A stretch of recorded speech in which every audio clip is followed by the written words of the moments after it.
My name is Nana Ejebia. Keep watching Otis TV. Best of the best.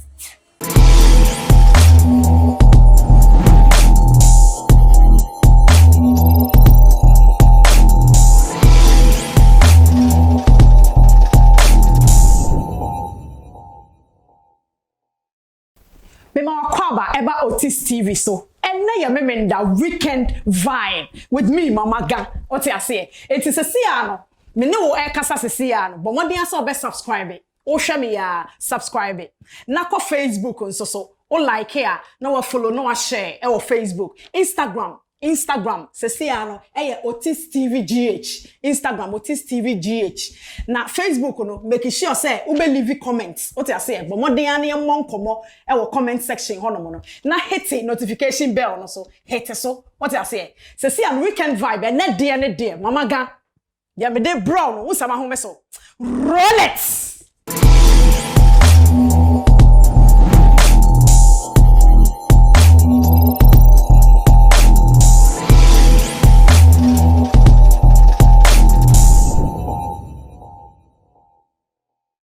Onim mente ase e wo yen ya bibi mamu yi enso say yes a what you say mon fan chame sa Mama Ga ma hiti so much mon fan chame nti anda ya de be frafra what you say cause when I get balled up when Mama Ga gets balled up as an brofo no e beba what you say because baby asam no so fiba no as a brofo no so e beba ba hye musa be ye 3 weeks nie Trini Jonas unim wo pre bebre a wo gi wani so na asa wo pre bebre a wo gi wani so ye nyina ye pedokre no what you say ye ne je no kre no ho eti wo ka no kre na ye ne je ho ye te ase e na afen so enye se de wo be ka no e na sese chenchena ye di akire ye te ase asa ma wo Trini Jonas no o se ye nya ne de yi unim wo dwi wo ho papa enye se beto mogya atomogya mawie Trini Jonas Mama Ga se wo dwi wo ho na atomogya mawie adan ni atam didie bebre sa no wonya Ghana ni wodi ntwene e kire se wo ye Ghana ni mebo a enso so menyi ni se wo ye Ghana ni e se de wo ye no ya papa se wo ka no kre na wo de adapa e na wo de beye mebo a adapa ano ya twa adapa twa mpanifo adapa hu hia enye sa na ye ka no kre no dabi Trini Jonas enye sa na ye ka no kre no se wo be wo ka no kre de ya te ase ye nyina ya som ye ne gye de wo ye no na wo de adapa etatuo wo de adapa hyase na de adapa enfra kwan mu enye sa na sese ye no meda maboafo ase maboafo a omo so masene meda omase ahemfie foods say sharp omo asylum down unim sharp sese ufro omo a na ye ready omo number e na e crole e wo screen no ase no D Classic Studio na aya me makeup kama me de te ha me de ba be fire Trini Jonas no what you say me be fire Trini Jonas and afen so big stage events say o program o pesa o ye bia event bia wedding funeral conference party bibi o pesa o ye bia no for big stage event on baba be cover ye bibia ma kama no ma jo bibi ketua bi what you say bibi ketua bi no mo beje wo and afen so final ride so pesa o ye o jingle o video editing o video coverage bibi a pesa wo ye bia no final ride say fa be dan no umbe ya ma kama ombo number e na e crole e wo screen no ase no na wonim and then Mama Ga ase me I'm so balled up, you know. I am so heated because me ntia se wonim tie bibi ya bibi memu ha no eso no se de ye tete ye na me kase so dua se ye ne je ho se de ye tete ye ne papa ene sen ya bibi memu me ne umienu a ye kasa anim se yamfa no ya antete ye obibini bi anim se yamfa no ya antete ye na wontumi emfi wa bibi memu a wo ye bibini na wonkotena kwase broni manso na wontoto mane wa bibi fo da bi ya bibi fo mpanifo ye nte ase ma osa wontumi nkotena ho no obroni memu na wontoto mane wa bibi fo da bi yamfa sa antete ye enti se sia me na okasai sa obo moden te ase se yamfa no ya antete ye a hate comment section no wahu ni yamon komo o kame ho o kama maga ho a hate comment section no na yamon komo Trini Jonas de wo ye no ye ne je ho pa ye ne je ho se wo ka no kra watu ho asi ho se wo betena kwasi broni man so na wa ka no kra e fa wo Ghana man ho ye te ase Esese anya dan a no kra ne de esese obi na eka na wo na wayi hu asi wo sa wo beka no kra na twene Jonas ye enye se de wo ka no na ye betie se de wo ka no ne de ye hu ne se wo seek attention wo ya attention seeker twene Jonas mama ka me say wo ya attention seeker what you say adenti na esese wo didi o mampani atem adenti na esese wo didi otumfo atem wo didi otumfo atem no anya den what you obi manso Uti obi man so na wo mind ye wo to mu no wasase wo didi natam what be that eti openi photo eni wo fi ana Twene Jonas me bisa se openi photo openi phone ebi mu wo da ho kwasi broni man so na atano openi photo mu da ho wo ana anenti na sese wo didi wo man peni atam anenti na sese wo didi otumfu atam se wa ye bibi wo ma ye bibi ya mpeni form di yanim o ma ye bibi na se nya na se watu wasi yo se wo beka enye atam didie ene ye de hyase Baby a wofi no yete ase baby a wofi ba no asem na wo kan baby a wofi ba no yete ase ye mpontuo ye youth a omunya adwuma nye galamse adwuma ya asa ye nsuo ne bibia excavators a ye hyehye no ne ade nyina ha dan na man ha yen ye hia se obi beka eti yete ase ho na Twene Jonas wofi ba na wo kan na emu enya adapa sa obeyi ye nipa dendenden sa dabi ya nya ne sa oya ne sa wasem kra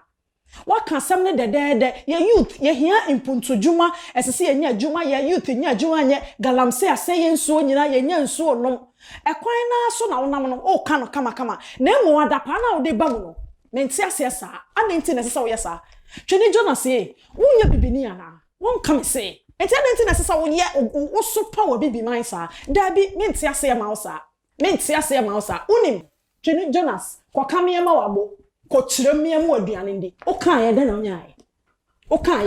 onyae o te kwasi broni man so e na wo sopa wo man enye sa na sese ye no dabi wanye ni yie eti de o kan ye nyina no yamfa wo de wadwen mu no na nka wo beka no kra no enso so adapa na wo de twetwa mu ni nyina ti yamfa Twene Jonas me mama ga me bisa o se otumfo wunye otumfo saso sawo wofa e wo abusua mu babia wo fi wo e bibi mamu a e kampe e kan ya udana dabi o enema bi wo ha mom ye hwe ne yie Twene Jonas ye me mama ga me se wunya omampani ye mampani nana adodankwa akufuado wunya no e wo abusua sawo papa dabi mama nka ne twi nete ne yie wunya no abusua sawo se a Twene Jonas enka wompe eternity na sesa wo sopa o wanye ne yie na wo ye enso so wo ti obi man so na wo ye sa adwen ben ne ye bedwen afa wo ho adwen ben de omo be kan se na ote ye man so ne man po na o ye ne say na ne ye de enti me mamaga me throw challenge I am throwing you a challenge unim brafom sa wo se wo yes wo ye oga wo ye amaga wo ye tintintintia me mamaga I'm throwing you a challenge me say Twene Jonas bragana na be ye wo tutrasem betwa adapa no ne ye hwe onim ekanya mpanifo no krapo na be ye obibia o ya youth ya because ya fa santete ye enti ya mpene e ma wo fa sa suban no e mese ye nkwala afe no mo ba no dabi ye kan kra no french ma adapa nim sa ma mo de tete ye ngana na wo de o buy free Twene Jonas wo ya attention seeker me mama ga me say Twene Jonas wo ya attention seeker wo seek attention me boa so anya e na me bonyom na ma no ko kamie mo abo ko tirem ne mo aduane ndi wo kan ye unya den free data and I take kwasi broni man so and I can de ope o ye de ope me boa because onya hwe me boa untua tax o Ghana make us impossible say kwasi broni man so ona ase say citizen me boa wo hye baby wo hye to krom baby etwitwi gotam and e ma few dollars so you think you're matured isn't it no you are not you can't be in there up in the States insulting Ghanaian leaders we will not accept it. If anybody will accept that, me, Mamaga, I will not accept it. So I'm throwing you a challenge. I said, Twene Jonas, I want you here in Ghana and then face Mamaga. If you are a man indeed, stop insulting, drop down and then face Mamaga. Onim, say, yeka say, omai no enye se omampani kwa debi. Sabe, mini umienu ena yede omampani esi so meboa. Omampani no ene wo eneme. What's I say? Omai no enewo eneme. enti say ye beye bibi a eye yen ne oman no what you say Twini Jonas wonim ye bibi mamu ye say ye nara ya sase ni eye abodenden mayen wo to akwa edu ba bi a ye ka say edume ene wo soso so ahu edume mamaga ene wo Twini Jonas ye so say ye beye bi ato aso nimde anto aso ne nkontonkrane ne ye pese me nkominya what you say ete Twini Jonas ye fix yourself first. Dear me maga me catch on say Twini Jonas fix yourself first. Edu me ne wo so say ye be bi ato aso anaso ye bisa say me ne wo no wo de na wo de be ka me de no ne ne adapa na ene ne sopa na wo sopa before na da bi ye ntwe ma wo krapo onfa maga na ha senti na wo de tetokura no bi e wo kwese broni man so no onfa ma ha challenge na bi gusu tro say Twini Jonas wo so wo be ma bragana because edu me ne won so edu me ne won so say ye be ye bi ato aso ye mfa wo de no kire say atam didie de ye mfa ntete ye bibi man enti ye mfa no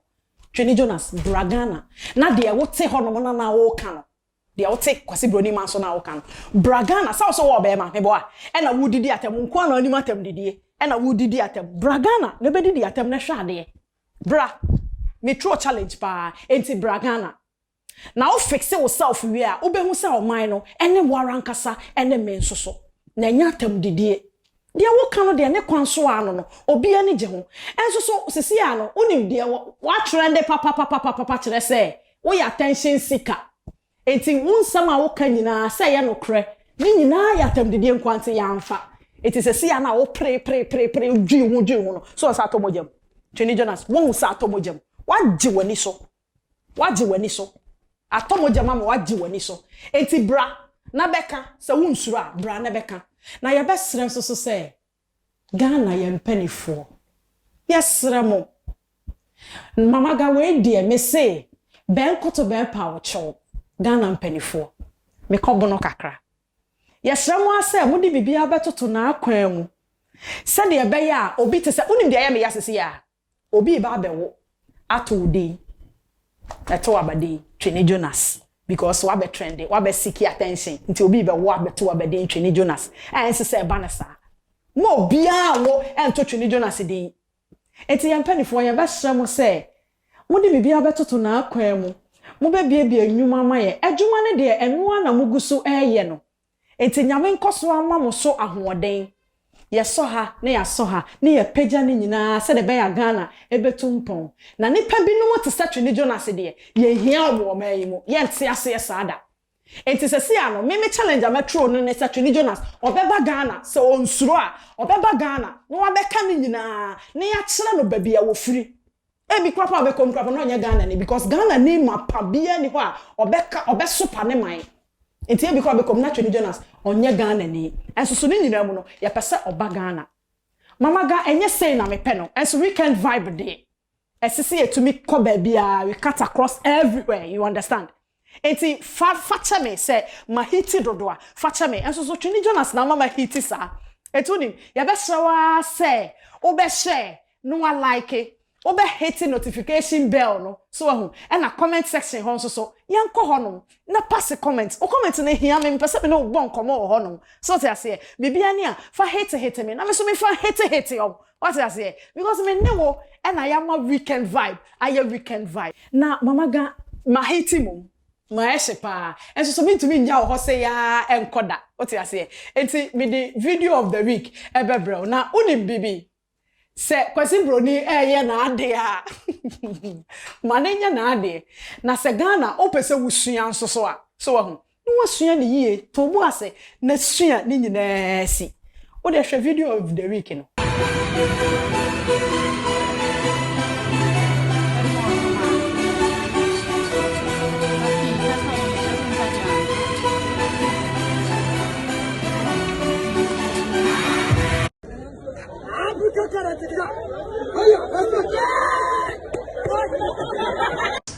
akwasi broni ye na ade Ghana ni o se wo koye bi so ahu se si a o so koye bi hwe so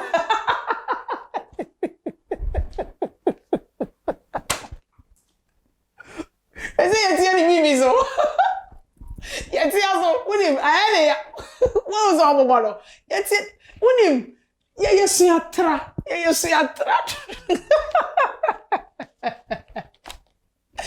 it is so ya be stress usua bibia sua nansi se de be ya ubehu ye na yankotia ubibi so se de video yi e de ba iti we na mama ga me de ebro wiki I hope se wani age se maka bibi na anya wo da mesra se wo de be cheme enso so weekend vibe there ye vibe ye kate across eti nyame adom a dasene obese hia me mama ga na me de de abro makrao